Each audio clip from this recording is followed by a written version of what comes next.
8 minus 7 multiplied by 8 minus 7.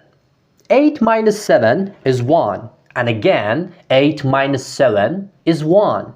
And 1 times 1 equals 1. However, this answer is incorrect because it ignores the order of operations, which is PEMDAS.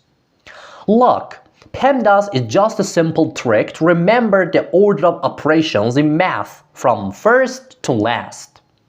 First, P is for parentheses, so you always clear those out first. Next is E for exponents like powers and roots. Then you have M and D for multiplication and division.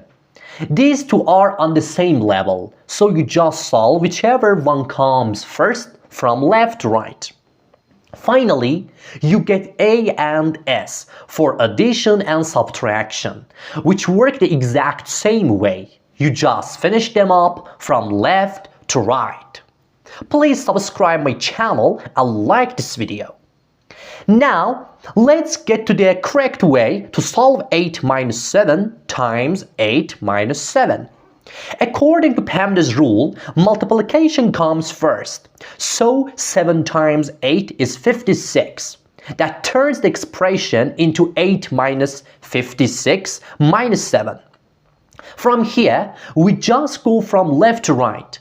8 minus 56 gives us negative 48, and then negative 48 minus 7 gives us with negative 55. So our final answer is actually negative 55.